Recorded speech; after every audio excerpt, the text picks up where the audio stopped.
en Latinoamérica para la plantación de iglesias en los últimos 20 años. Con un mensaje fresco, nos reta a vivir el reino de Dios en todo lugar. Gloria a Dios.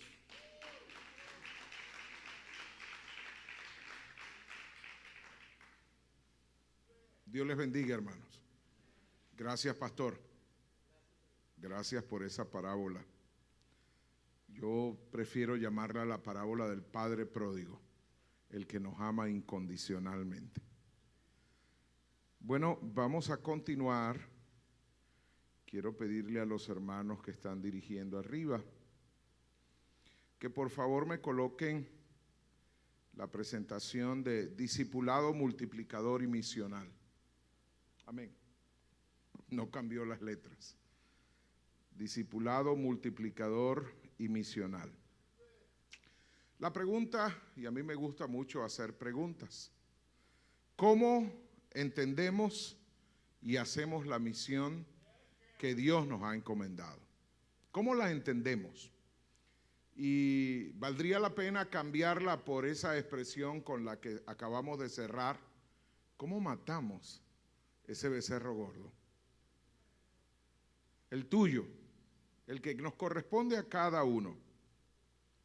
Y vale la pena que lo entendamos, porque definitivamente Dios quiere que nosotros manejemos siempre lo que Él quiere para nosotros. La tesis central dice: todo proceso relacionado con la misión debe redundar en la plantación de iglesias.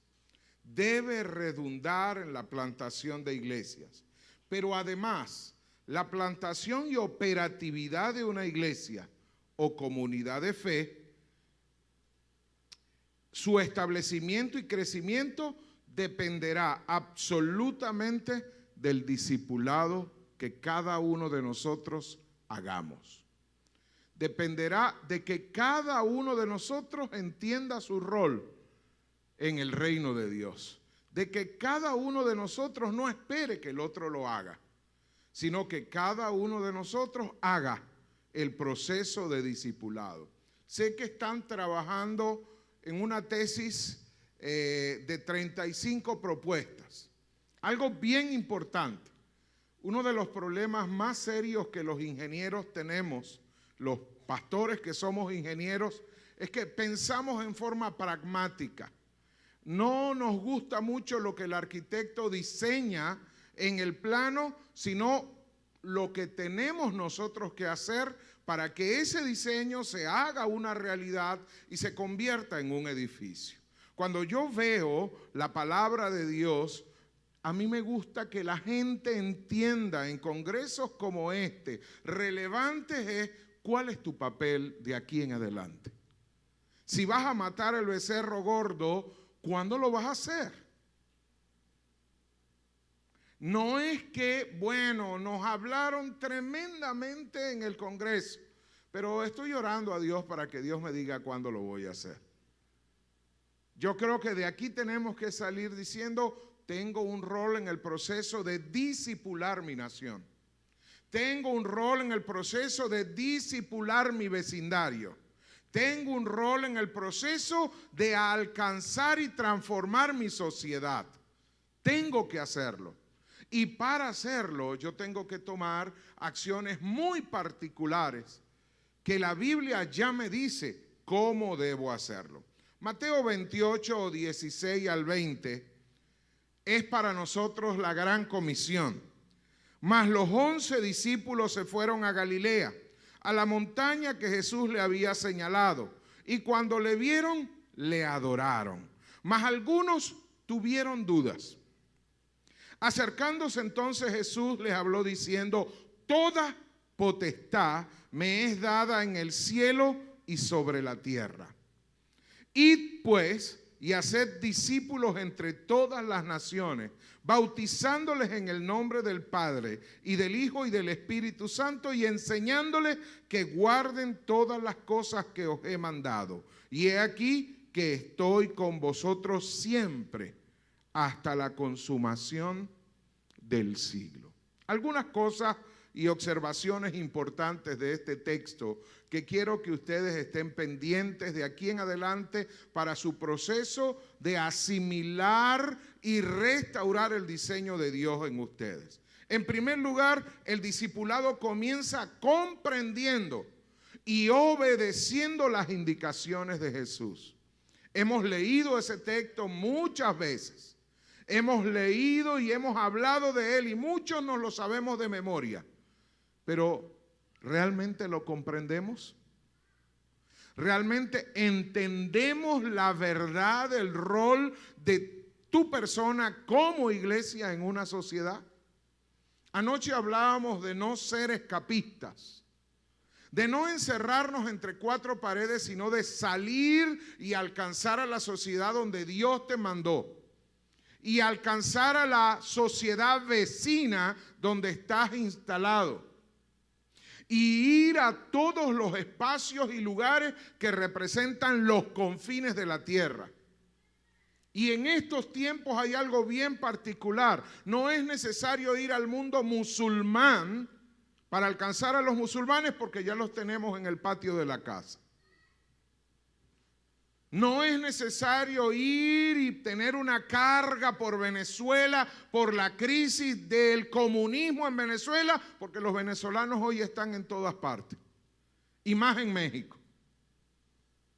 ¿Estamos comprendiendo realmente lo que Dios nos ha comisionado para ser relevantes?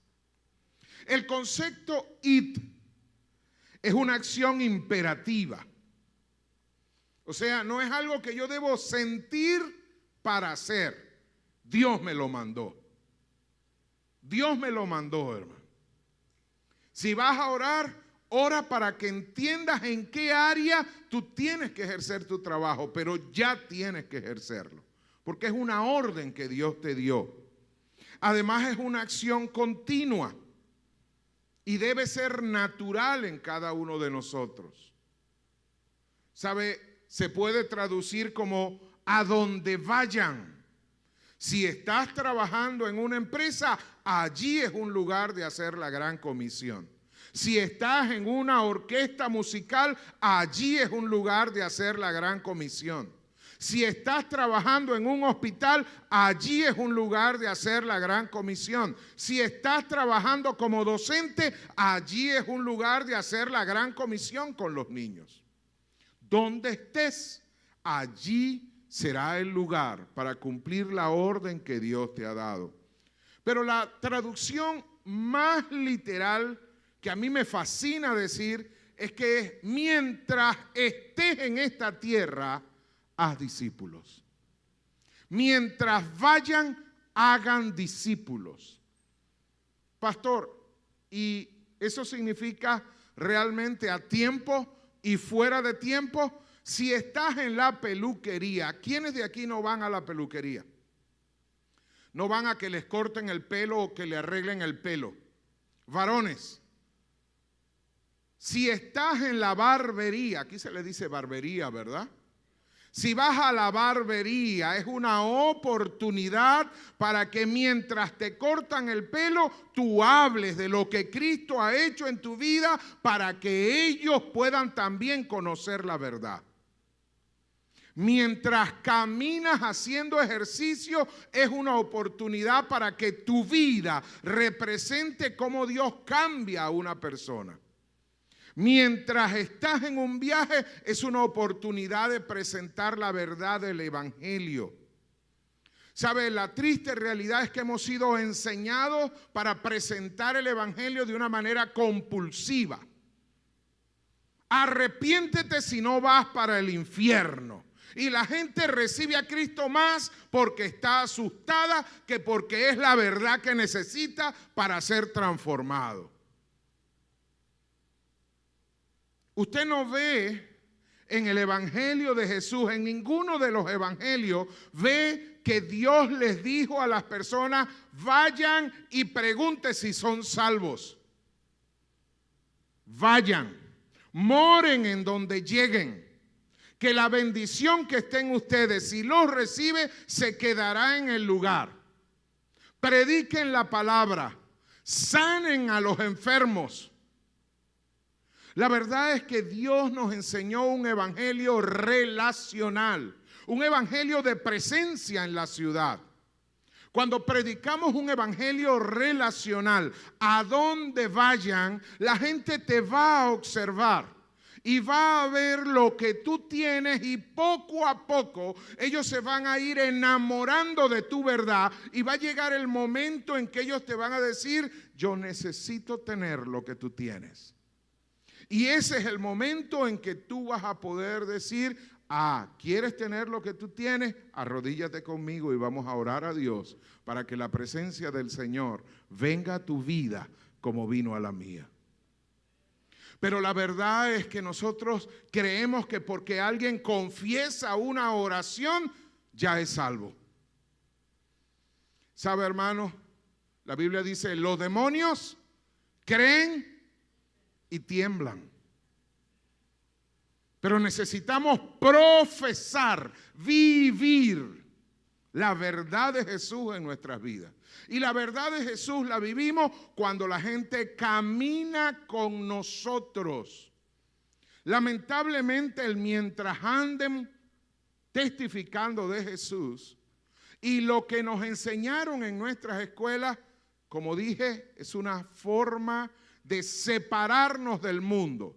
Practicamos la doctrina de la separación no para pureza, sino porque no queremos hacer aquello que Dios nos ha mandado.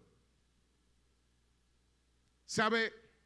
Si en este momento usted invitara a un musulmán a venir a la congregación, ¿usted cree que él entraría a la congregación?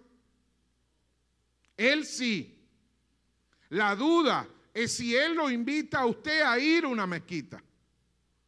Yo estoy seguro que usted no entraría. Porque a usted le enseñaron que a esos lugares usted no debía entrar. Pero la Biblia dice que Jesús, cuando se paró frente a las ciudades que no tenían a Cristo, especialmente a Jerusalén, él iba a las sinagogas de ellos. Si Jesús era la verdadera iglesia, ¿cuáles eran las sinagogas de ellos a que se refiere el texto? Iglesias católicas y templos de secta.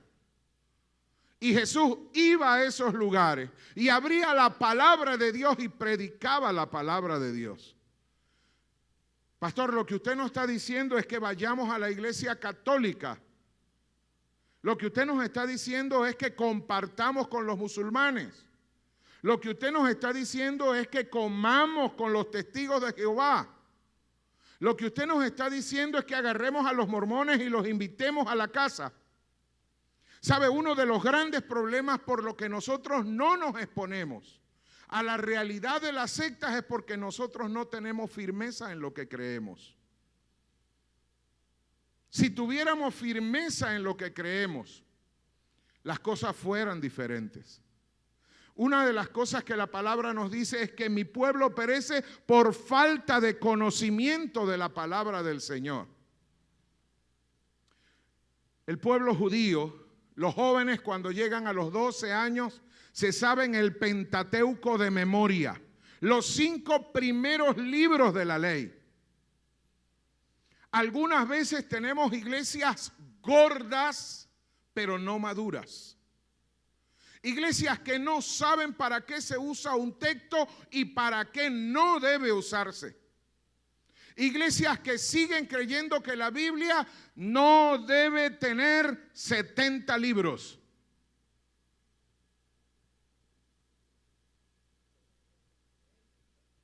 Gloria a Dios, hermana Rita. Son 66 libros. ¿Sabe? Una iglesia relevante es una iglesia que es como la iglesia de Berea. Me fascinó ver los videos que nos colocan aquí previos a cada una de nuestras participaciones. ¿Sabe? Yo creo que cada uno de los que está aquí como expositor no está por lo que las letras dicen de nosotros. Está por lo que el pastor o alguno de ustedes sabe quiénes somos nosotros. La iglesia de Berea le dijo a Pablo: Pablo, Sabemos quién tú eres, pero déjanos revisar en la Biblia y mañana hablamos. ¿Cuántas veces una iglesia no es relevante porque se mueve en vientos de doctrina? ¿Cuántas cosas hemos hecho porque alguien me las enseñó, pero yo nunca me preocupé por buscar en la Escritura si era lo correcto? ¿Cuánta gente no se expone a la secta porque no se siente seguro de que va a tener un argumento para refutar lo que ellos dicen? ¿Sabe, hermanos? Mientras vayan significa que usted tiene que estar seguro y segura de lo que usted cree para que nadie lo engañe. Seremos una iglesia relevante cuando entendamos que debemos hacer aquello a lo que Dios nos llamó, pero que debemos manejar un nivel de excelencia en lo que conocemos. Que debemos entender a dónde Dios me llamó y por qué lo hizo. Los niños de los testigos de Jehová te recitan textos de la Biblia de una manera magistral, tristemente de la Biblia que ellos han modificado. Pero mientras tanto, nuestros niños son entretenidos con algunas canciones particulares que muchas de ellas ni siquiera tienen una base bíblica. ¿Sabes? Necesitamos enseñar a todas nuestras generaciones en que el eje central de la enseñanza de una iglesia relevante debe ser la Escritura. Y que debemos restaurar aquello que el diablo nos ha quitado y que nosotros por negligencia no lo hemos reclamado. Mientras vayan, hagan discípulos, enseñándoles aquellas cosas que yo os he enseñado a vosotros. ¿Qué has aprendido? ¿Qué es lo que tú has aprendido? Anoche les hablé un poquito de mi barba, lo poquito que tengo. Y les hablé que cuando creí en el Señor, no me dejaban predicar porque tenía un poquito de barba o porque no usaba corbata. ¿Acaso la vestimenta, dice la Biblia, que nos lleva al cielo? ¿Por qué peleamos por eso? ¿Usted sabe cuántas organizaciones se han dividido o cuántas iglesias han sido expulsadas de organizaciones por la vestimenta? ¿Y será que eso hace discípulos o malforma a los discípulos? ¿Sabe cuántas cosas no hemos valorado? Y quiero tomar un poco de la enseñanza anterior. Hemos estado en la casa del Padre y no nos damos cuenta de todo lo que Dios nos ha dado de libertad en Jesús para mostrarle a la gente. Cuando la gente entra por la puerta principal, le ponemos tantas cosas y trabas que no les permiten a ellos disfrutar del gozo de la salvación. Mientras vaya significa que le tienes que enseñar a la gente libertad. ¿Cómo le enseñas libertad si tú eres esclavo? ¿Cómo le enseñas libertad si tú vives esclavo de acciones que tienes que hacer? ¿Acaso la obra de Cristo no está completa? ¿Acaso yo tengo que hacer algo para lograr algo? Lo único que Dios me ha mandado a hacer es traer a otros y formarles en la verdad del Evangelio. Pero a veces los mal formamos y no les enseñamos lo que es bíblico. En nuestra congregación hacemos algo particular y me ha gustado mucho. Una de las dos que mentoreo. Hacemos esta expresión. Si lo que el predicador, el hermano Daniel, o el pastor, el hermano Chenny, o mi persona hasta ahora, hemos predicado algo muy bonito, pero no es bíblico, tienes todo el permiso para arrugarlo y botarlo. Pero lo único que no vas a poder arrugar y botar, y perdón a las hermanas porque boté un papel allí, no lo vaya a recoger ahorita. Pero lo único que usted no puede arrugar y doblar y botar es lo que viene directamente de la palabra del Señor. ¿Sabe, hermanos, cuántas cosas creemos que es parte del proceso discipulado y es parte de un proceso que daña totalmente el diseño de Dios para su iglesia? Que tergiversa la verdad del evangelio. Necesitamos involucrarnos en un proceso de formación de discípulos correctos, que haga latir el corazón de la iglesia para transformar las ciudades. El discipulado es un proceso, hermano. Sin embargo, no está basado en acciones, sino en comportamiento e intercambio de vida modelar. Tú no le puedes enseñar algo a alguien que tú no vives. Tú no le puedes enseñar algo a alguien que tú no has experimentado. Jesús dijo de los fariseos, lo que ellos dicen, háganlo, porque es palabra de Dios. Pero lo que ellos hacen, no lo hagan, porque son sepulcros blanqueados. Si queremos ser una iglesia relevante, tenemos que enseñar a la gente cosas que primero tú has vivido y entiendes que es la palabra de Dios a tu vida. Hace muchos años, mientras plantaba una iglesia, mi esposa se empeñó en que mis hijos usaran, aquí se les dice como a lo que uno usa para bañarse, para ponerse en los pies. Chanclas, chancletas, cotizas, sandalias. Mi esposa se empeñó en que mis 4 hijos usaran sandalias. Hasta que uno de ellos le dijo a la mamá, mamá, ¿por qué tú estás empeñada en que nosotros usemos chanclas si aquí la única que usa chanclas eres tú? ¿Sabe, hermano? Cuando yo entraba a mi casa, literal yo hacía esto.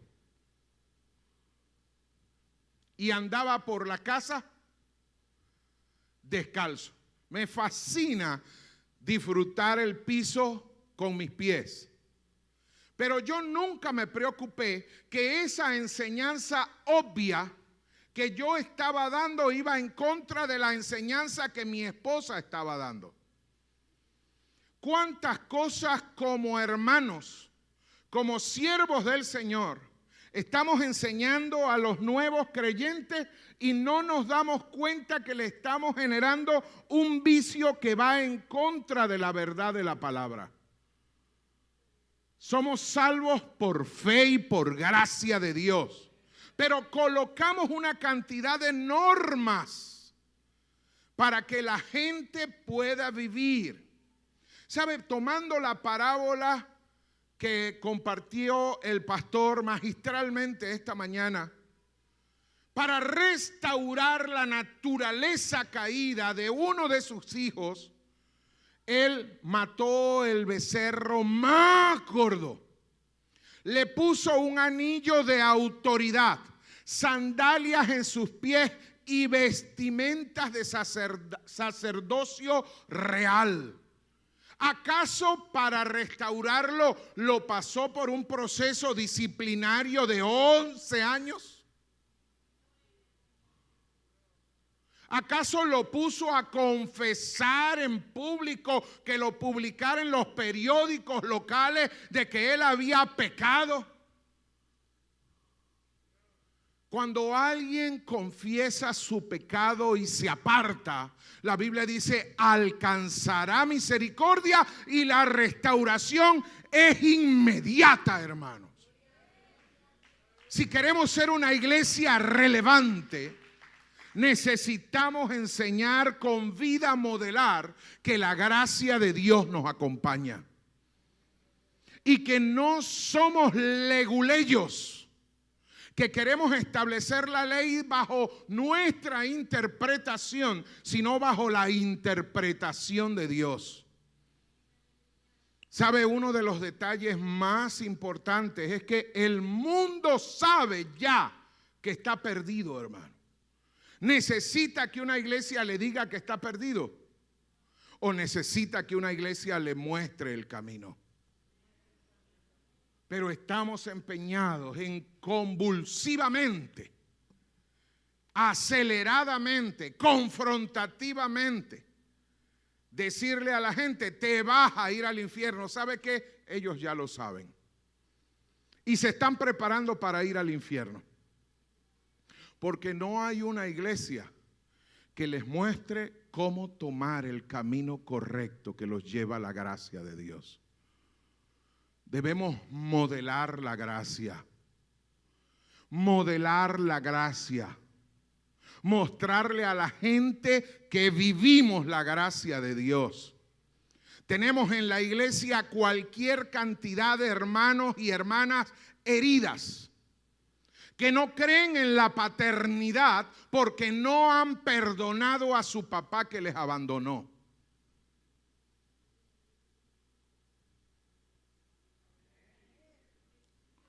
Yo sé que eso no pasa aquí en Hermosillo.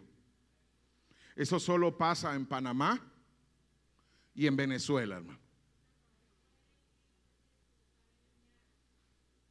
¿Cuántos de nosotros cuando alguien nos ofende decimos yo perdono, pero no olvido? ¿Usted se imagina al padre pródigo no olvidando que el hijo se había ido y gastó todo? Él se lo volvió a dar, hermano. Uno de los elementos que me fascinó de la enseñanza, el hijo mayor se le olvidó o ignoraba cómo realmente ser un rey. No se es un rey por juicio, no se es un rey por leyes, se es un rey por el corazón de misericordia que llena tu vida para mostrarle a los demás que tú eres el rey. Y la mejor manera es modelar que vives en la intimidad con Dios. ¿Le muestras a la gente que vives en intimidad con Dios? ¿Cómo se enseña la obediencia? ¿Cómo le enseñas a los demás que tú eres obediente? ¿Sabe? Yo aprendí que como papá nunca nadie me enseñó a ser papá. Pero mi papá me dijo siempre, aprenderás a ser papá cuando seas papá. Hoy que soy papá entiendo la razón de todas las correcciones de mi viejo. No lo supo hacer, ¿sabe? Yo recibí muchos palos. Pero eso no fue lo que enseñó mi papá para que yo le diera a mis hijos palos porque a mí me dieron palos. No, eso me enseñó que mi papá me amaba, que mi mamá me amaba y no tenían otra manera de enseñarme de cómo era ser obediente. Pero me enseñó también que yo debería buscar la manera de mostrarle a mis hijos lo que es ser obediente. Me enseñó la manera de lo que era mostrarle a mis discípulos lo que era ser obediente. ¿Cómo le podemos enseñar a una sociedad que vive dependiendo del Dios dinero si la iglesia vive amando el dinero por encima de Dios? Y sabe, yo creo que el dinero es necesario. Pero fe es hacer aquello que Dios te ha mandado a hacer únicamente confiando en Dios. No en el dinero que tienes. Cuando logras hacer cosas por el dinero que tienes, eres un buen administrador. Pero cuando logras hacer cosas, cuando el presupuesto que preparaste te dice que no tienes el capital para hacerlo, pero Dios va a proveer, eso es fe. Porque en el negocio del reino, las finanzas siempre serán inversas, hermano. Porque Él se reserva hasta el último momento para respaldar todo aquello que Él ha dicho que Él va a respaldar. Ahora, la pregunta es, si no lo respalda, ¿será que Él lo dijo o lo dijiste tú? ¿Cómo le mostramos a ese mundo que está afuera que hemos sido obedientes a sus enseñanzas? ¿Sabe? En nuestras iglesias, por lo general, para pararse aquí y tocar uno de esos instrumentos, wow, tenemos que conocer al músico. Tenemos que resaltar que viene de cuarta generación de familias cristianas. Tenemos que ver que él, antes de tocar el instrumento, él dura 8 horas de rodillas ante el altar. Pero la verdad es que Dios no está buscando prácticas. Dios está buscando. ¿Sabe, hermanos? Los que son músicos saben que la intercesión de muchos hermanos es aburrida. Perdón, hermanas intercesoras, yo también soy intercesor. Pero a un músico, que por lo general los músicos son un grupo no alcanzado. Los músicos son excéntricos. Los músicos tienen una manera de pensar diferente a nosotros. Mientras usted está espiritual, ellos están buscando la nota correcta. Mientras usted se viste lo más coordinado en colores posible, el músico no le importa de la manera como la gente lo vea, él se ve bien. Los músicos no están pensando en un esquema de horarios rígidos. Si ellos están haciendo música, hasta el hambre se les olvida. Son músicos. Ellos no ven una diferencia entre música secular y música espiritual. Ellos solo hacen música. Son músicos. Cuando una muchacha me dice a mí, pastor, quiero casarme, la pregunta que viene es, ¿con quién? Con Pedrito. ¿Qué hace Pedrito? Bueno, pastor, él es uno de los músicos de la iglesia. Ay, padre. ¿Estás lista para lo que viene? ¿Sabes con quién te estás casando? No, pastor, pero yo estoy segura que Dios lo va a cambiar. Lo va a cambiar. A los músicos no los cambia nadie, hermano. El Señor les agrada su corazón. ¿Sabe? Yo tengo que tardar horas cuando estoy en crisis para entender el pensamiento de Dios. Todos mis hijos son músicos. Y a veces les digo, hijo, tienes que orar por esto. Hija, tienes que orar por esto. Y yo los escucho en su cuarto. Terminan de tocar y van, papá, Dios me habló. Digo, ¿sabe lo peor? La verdad, Dios le habló. Porque Dios no puede contradecir su palabra. Dios busca verdaderos adoradores, adoradores que le adoren en espíritu y en verdad. Y sabe, la música es un canal para acercarse al corazón de Dios. El problema es que nosotros no hacemos música ni con el mejor instrumento que Dios nos ha dado. Siempre estamos cansados para modelarle a la gente lo que eso significa. Las iglesias que son plantadas por músicos siempre tendrán músicos para adorar el nombre del Señor.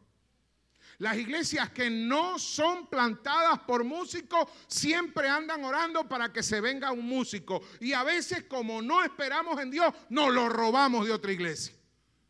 Señor, reprenda al diablo, hermano. ¿Sabe? Si no hay músicos, cante a capela. ¿Cómo le modelamos a la gente? Por ejemplo, ¿cómo hacemos para que grupos como Maná lleguen al Señor? ¿Ah? Sí, hermanos. ¿Cómo hacemos eso? Yo vengo desde hace días orando por mi hermana Shakira. Hermano, hace 2 años atrás, Juanes no era creyente. Y ahora es creyente. Hace 15 años atrás, Juan Luis Guerra no era creyente. Pero hubo alguien que pensó modelando un testimonio y Juan Luis Guerra se convirtió. Y con él su banda. Y él se ha encargado de traer otros a los pies de Cristo. O sea, si Juan Luis Guerra se convirtió y Juanes se convirtió y ellos todos los años hacen un evento que se llama Por la Paz, ¿sabe cuál es el siguiente por el cual estoy orando para que se convierta? Miguel Bosé.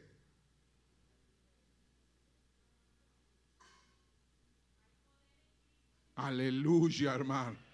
¿Usted se imagina a ese hombre cantando una canción como Bandido en la iglesia? No se lo imagina, ¿verdad? Porque el problema de que no le modelamos al mundo es que nosotros decimos que tenemos pasión por los perdidos, pero cada vez los vemos más perdidos. Es más, no los llamamos como los llama el Señor. Nosotros somos hijos de Dios, pero ellos son criaturas perdidas, extraviadas, impíos, mundanos. Y nos convertimos en simples Jonás, que Dios nos dice lo que tenemos que hacer, pero le decimos a Dios que Dios está equivocado. ¿Sabe? Una de las cosas más importantes del libro de Jonás es que el mayor avivamiento de la historia no fue en Azusa. El mayor avivamiento de la historia se produjo en Nínive, porque Dios quiso el avivamiento. Porque si hubiese sido por Jonás, todavía estuviéramos entre piedras. Allí se convirtieron 120,000 personas, animales y mascotas, porque hasta ayunaron. Y a pesar de que Jonás huyó, hermanos. No quiero que usted salga de aquí huyendo a otra ciudad cuando se asuste por el becerro más gordo que tiene que matar. Porque esa puede ser una de las reacciones. Una recomendación para las 35 propuestas que van a hacer es que silenciosamente Chenny y Cristian hagan las antipropuestas. Para que se preparen, porque hay gente que va a hacer las antipropuestas. Gracias a Dios, los que van a hacer las antipropuestas no están aquí, hermano.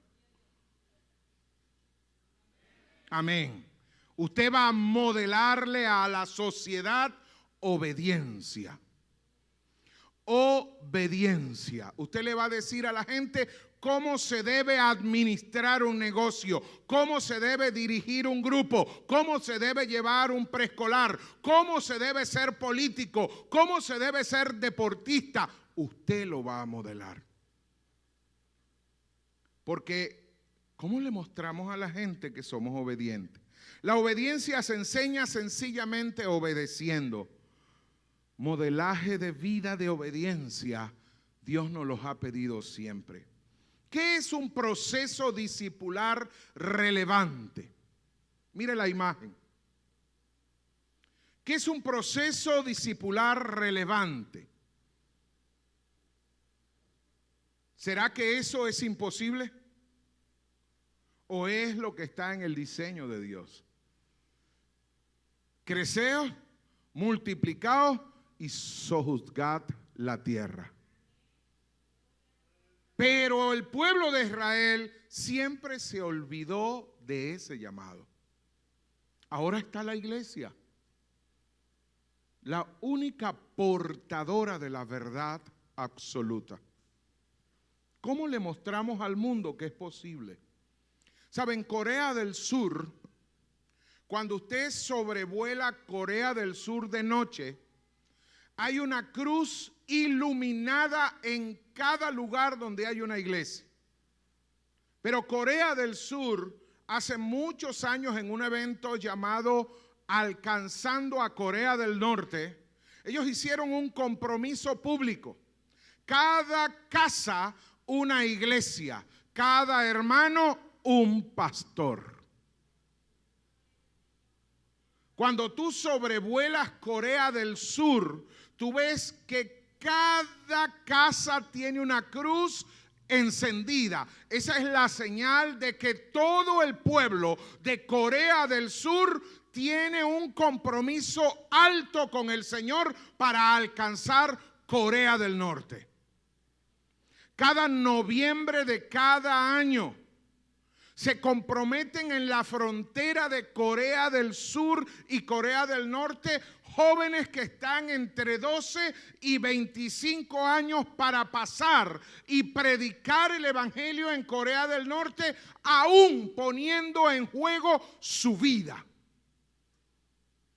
Desde hace 10 años los coreanos del sur vienen haciendo esto, hermano. Nadie lo publica. Pero el país que más misioneros está enviando a países de alto riesgo es Corea del Sur. Y las estadísticas son asombrosas, la cantidad de jóvenes que han muerto por la verdad del evangelio. Pero lo más asombroso es que no quieren sacar las estadísticas extraoficiales de la iglesia subterránea que está creciendo en Corea del Norte, a pesar de que es un gobierno de dominio absoluto. Una de las grandes dificultades de la iglesia venezolana es que cree que cambiando el gobierno ellos van a poder ser iglesia. Eso es imposible y no es bíblico. El gobierno de la iglesia siempre ha estado, aunque el diablo ha estado presente, porque la Biblia dice, mayor es el que está en ti que el que está en el mundo. Y sabe, cuando empecemos a pensar en la presencia del Señor, las imágenes de acera van a aparecer derrocadas y partidas, porque la presencia del arca de Dios ha entrado a las naciones en persecución. ¿Qué estamos enseñando? Tenemos que entender que generar un proceso de discipulado relevante significa que usted tiene que vivir relaciones. Usted no va a alcanzar a los perdidos si usted no tiene relaciones con el mundo perdido. ¿Me entendió?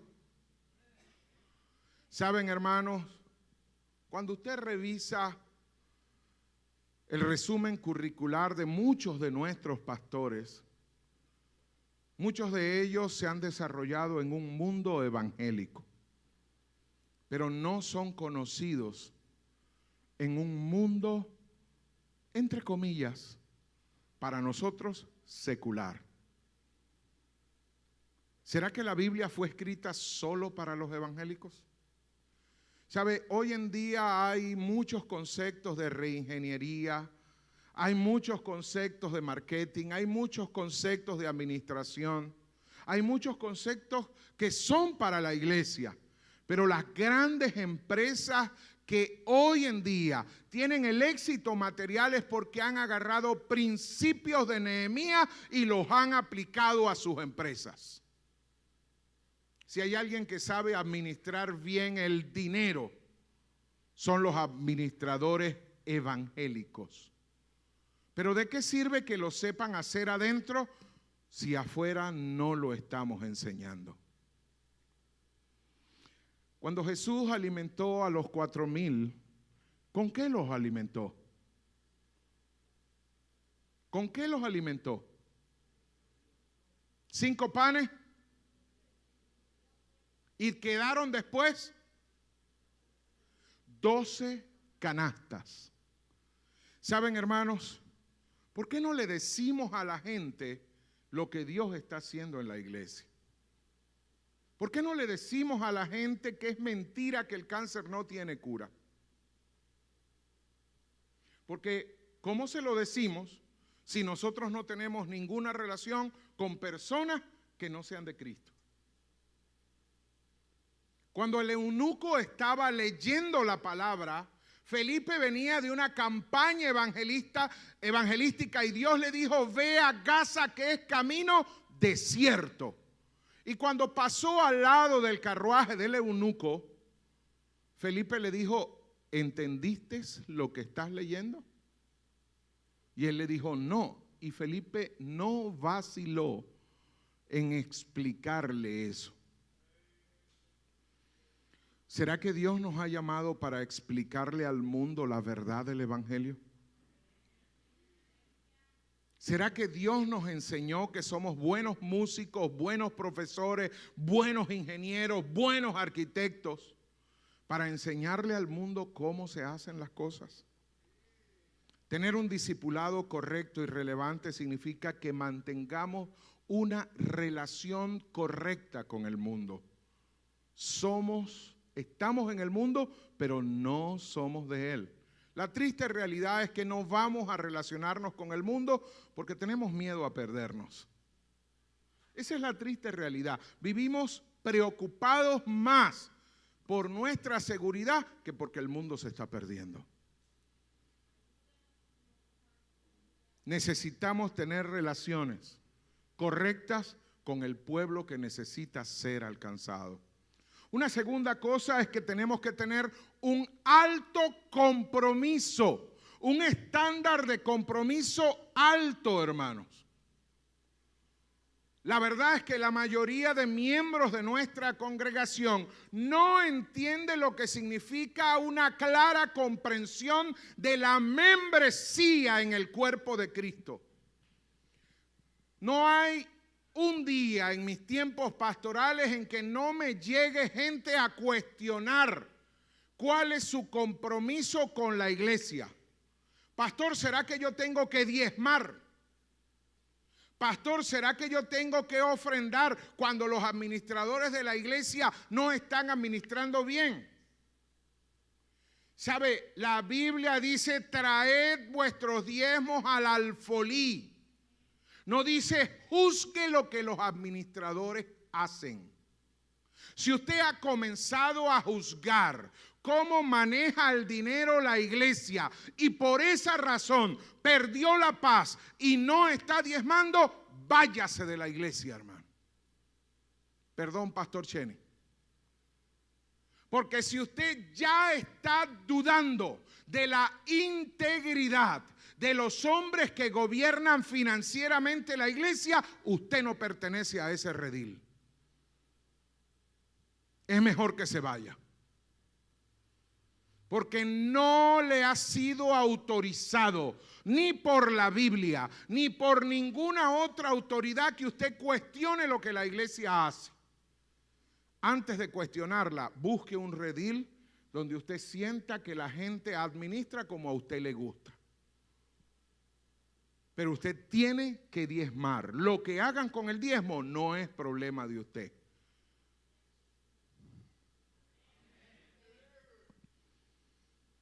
Hay hermanos que están en la iglesia constantemente cuestionando el mensaje pastoral. Bueno, si usted cree que lo puede hacer mejor, plante una iglesia.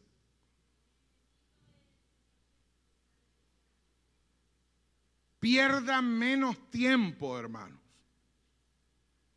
Siempre le digo a mis hermanos, váyase de la iglesia y busque la iglesia perfecta. Cuando la encuentre, me vuelve a llamar para que no entre. Porque si está perfecta, usted la va a dañar. El proceso discipulado tiene un alto compromiso por dos razones. Dios discipula de manera vertical, pero usa al cuerpo para discipular de manera horizontal. En el proceso de formación del carácter, Dios no usa a las bancas, hermanos, a las sillas. ¿Sabe a quién usa? Voltea al hermano que tiene al lado. Mírelo. A ese hermanito Dios lo usa para trabajarle el carácter a usted. Y por lo general lo usa muy bien. Porque normalmente ese hermanito también está siendo trabajado en el carácter. Lo que Dios está pidiendo de usted es un alto compromiso. ¿A quién le sirve usted? En el proceso de plantar iglesias me toca constituir equipos.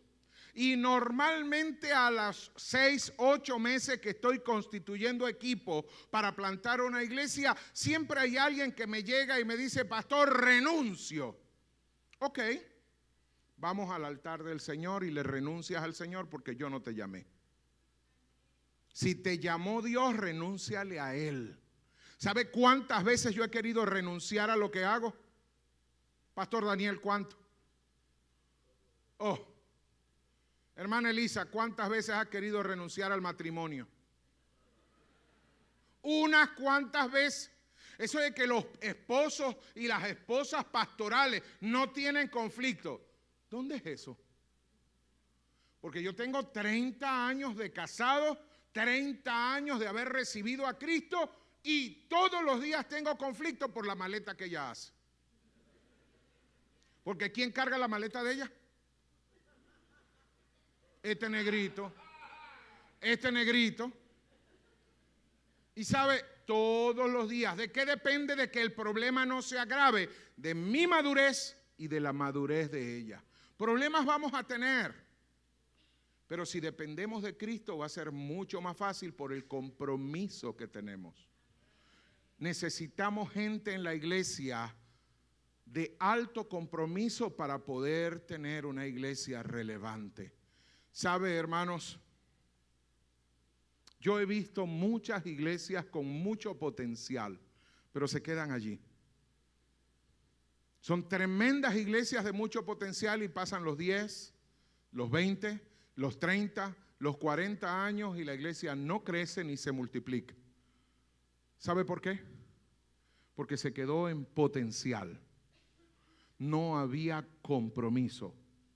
Muchos de nosotros hacemos lo que hacemos porque Dios fue quien nos llamó, hermano. No hay nada más difícil que pastorear las ovejas que son. Escúcheme lo que voy a decir y no se vaya a sentir ofendido. Las ovejas son brutas, hermanos. Yo soy oveja. Y cada vez que Dios me dice algo que es verdad, pero yo estoy convencido de lo contrario, yo digo: Señor, reprenda al diablo, esto no puede ser verdad. Pero Dios me lo está diciendo. Me lo está diciendo mi círculo afín de mis relaciones. La Biblia me lo confirma. Me llaman profetas de Dios probados para decirme que eso es de Dios. Y yo soy capaz de decir que eso no es de Dios. Dígame si eso no es bruto. Ciego, sordo. Pero ¿sabe? La Biblia dice que Samuel dijo: cuando Saúl pecó, líbreme Jehová de dejar de orar por él, pecando contra ti, Dios. Dios no me llamó a mí para juzgar a las ovejas del Señor.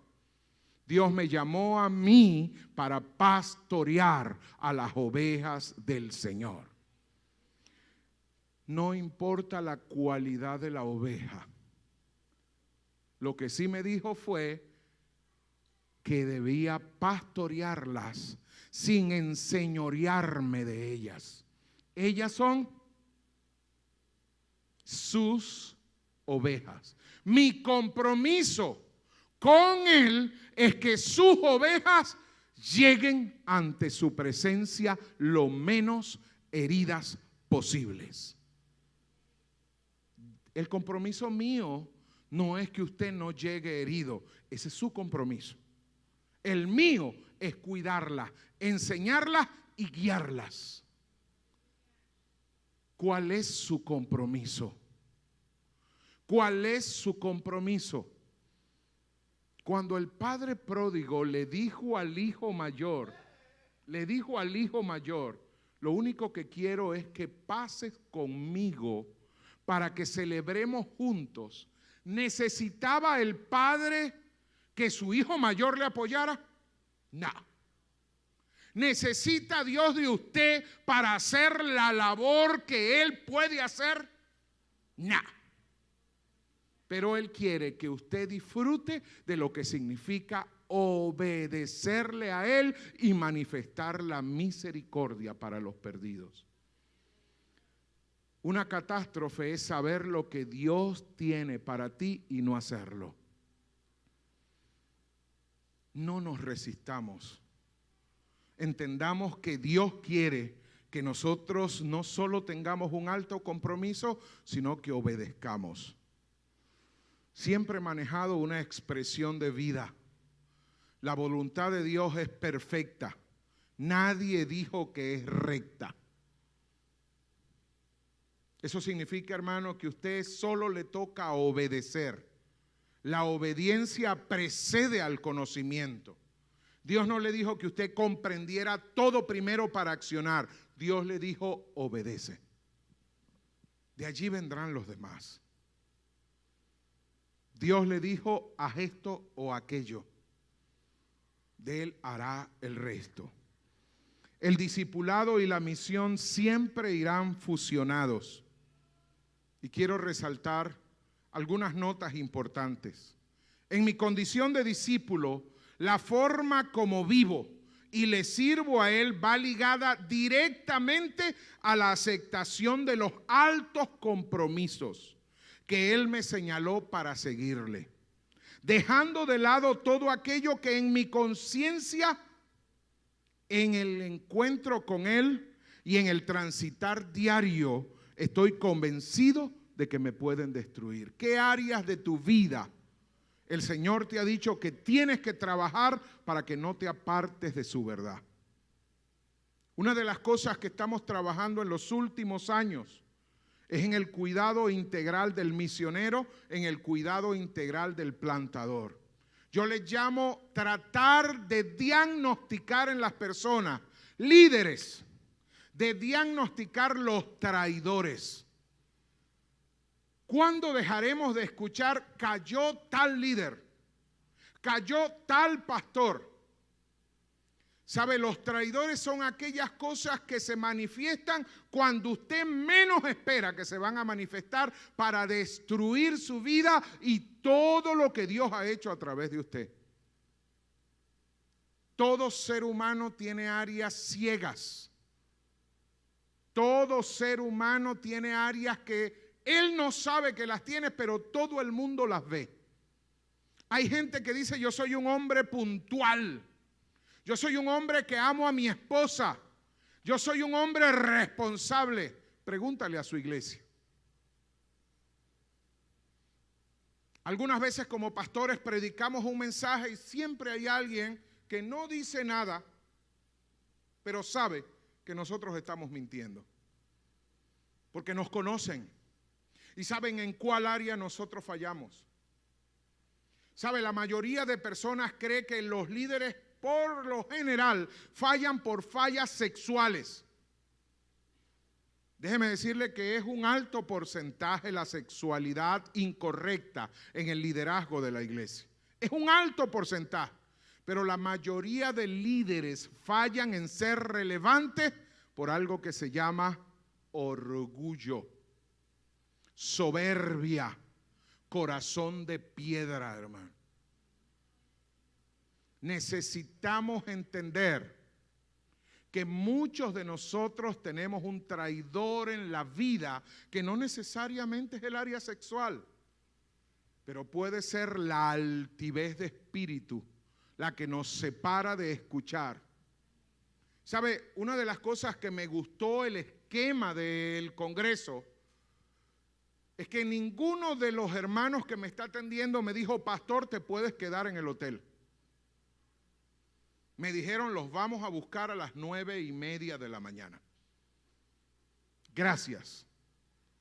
Porque si hay algo que yo necesito, a pesar de el video introductorio, 30 años sirviendo al Señor, más de 20 años plantando iglesia, es aprender de los demás. Hoy he sido ministrado en la mañana en 2 mensajes bien importantes. Hoy he sido ministrado en la actitud de ustedes como iglesia.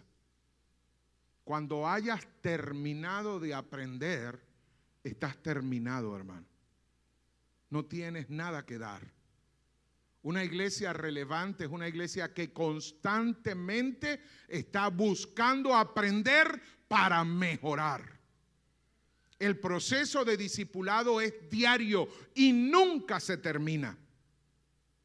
Debemos revisar muy bien la parábola del hijo pródigo.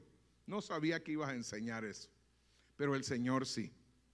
Y sobre todo con un corazón de comprensión y bajo la perspectiva de Dios, no bajo la nuestra. Debemos reafirmar en el compromiso la centralidad del hogar. ¿Sabe?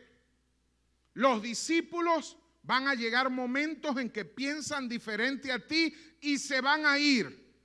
Pero los hijos siempre regresan a casa. La paternidad espiritual es importante. Una iglesia relevante procura eliminar la orfandad de la sociedad. Necesitamos comprender el compromiso con la centralidad del hogar. ¿Cómo puedes decir que eres un buen ministro cuando en tu casa hay falencias? ¿Cómo puedes ser luz de la calle, oscuridad de tu casa? ¿Cómo puedes estar pendiente de las hermanas de la iglesia y no estás pendiente de tu esposa? ¿Cómo puedes sufrir porque el mundo se pierde, pero tus hijos no quieren nada con el evangelio?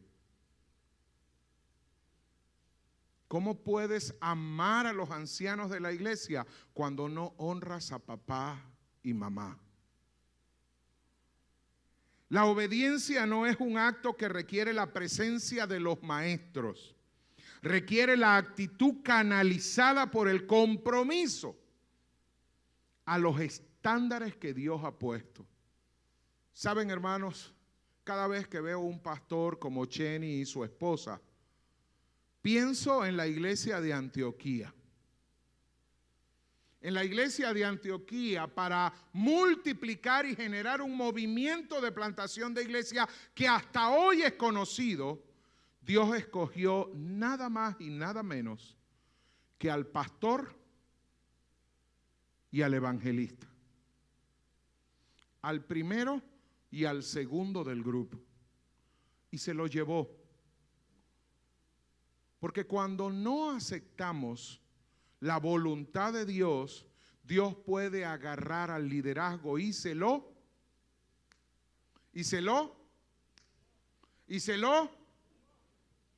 O sea, si la iglesia del Señor no aumenta sus compromisos, si la iglesia del Señor no entiende el compromiso para matar el becerro gordo que le corresponde, ¿sabe qué puede hacer Dios con el pastor? Le dice, hijo, se terminó tu tiempo en este lugar. Te necesito en otro lugar. No, Señor, reprenda. No, Señor. Todavía el pastor tiene mucho que dar. ¿Será que lo estamos escuchando? En la iglesia de Antioquía, Dios se llevó para plantar iglesias y alcanzar a sus sociedades a nada más que a Pablo y a Bernabé. Lo mejor que había en ese momento en la iglesia de Antioquía.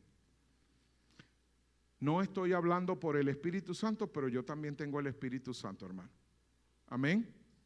Así es que esto no es una profecía, solo es una alerta. ¿Cuánto es el número de discípulos con los cuales debemos estar comprometidos? ¿Cuánto es la población de Hermosillo? 1 millón. ¿Cuántos existen en la iglesia Comunidad del Reino? ¿Cuántos existen en las demás iglesias de Dios que están en Hermosillo? ¿Cuántas están ustedes como iglesia comprometidos para alcanzar y formar de tal manera que transformen sus sociedades? Números. No, pero los números, hermanos, son engañosos, los números son proféticos. Se cree que una ciudad está alcanzada cuando el 25% de su población está alcanzada. ¿Cuántos miembros tiene Comunidad del Reino? 100. Y tenemos 1 millón. ¿Qué porcentaje representa 100 dentro del 1 millón de la población? ¿Qué porcentaje? A ver, rápido, matemáticos. 30%. ¿Cuánto? 100 y hay 1 millón. División seguida de 0. ¿Cuántos? ¿Cuánto? Él. A ver, calculadoras pues. Saque su teléfono inteligente. Divida 100 entre 1 millón. .001. O sea, menos del 1%. Y dijimos que alcanzábamos una ciudad con el 25%. Nos falta 24%, ¿oyeron? Para ser una iglesia relevante de ciudad. ¿Cómo soy una iglesia relevante de ciudad numéricamente hablando?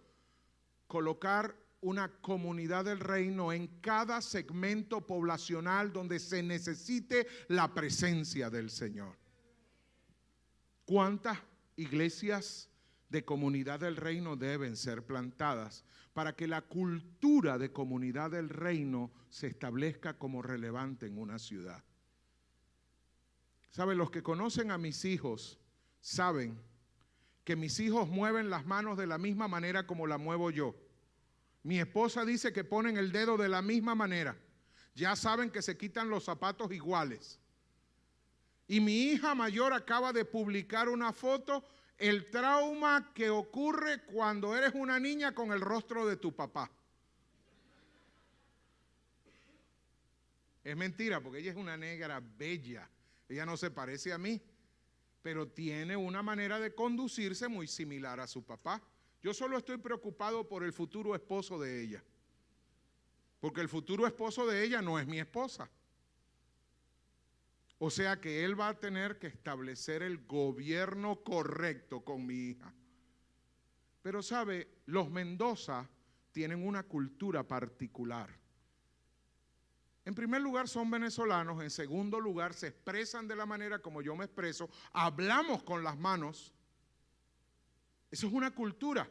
¿Cómo conoce la gente en esta tierra a comunidad del reino? ¿Cuáles son las cualidades que resaltan afuera de alguien que es miembro de comunidad del reino? Adoración festiva, la vestimenta, la manera como se relaciona, la manera como viven las crisis, la manera como enfrentan los desafíos, fe, confianza en Dios. Necesitamos establecer la verdad de qué nos identifica. ¿Sabe, hermanos?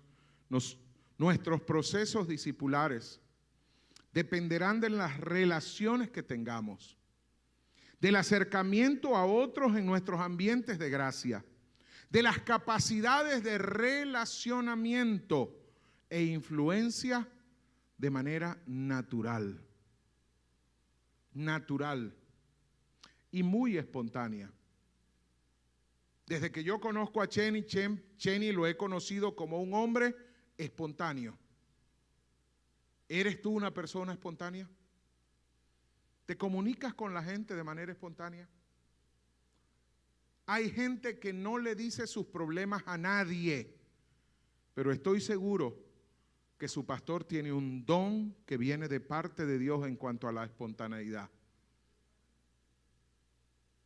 Nosotros no tenemos una relación de años de comunicación, pero desde que nos conocimos, creo que Dios nos dio un encuentro divino para que Él contara conmigo y yo contara con Él.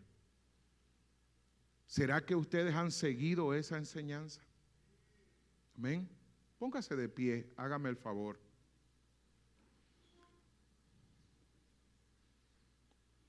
Y solo quiero cerrar con esta parte. Dependerá de la naturalidad de cómo llevemos la vida. Y anoche les hablé de eso, de quién somos. Si no entendemos quién somos, ¿cómo podemos nosotros relacionarnos con los demás? Por favor, lléveme a la última lámina de la siguiente presentación, para cerrar con eso. La última.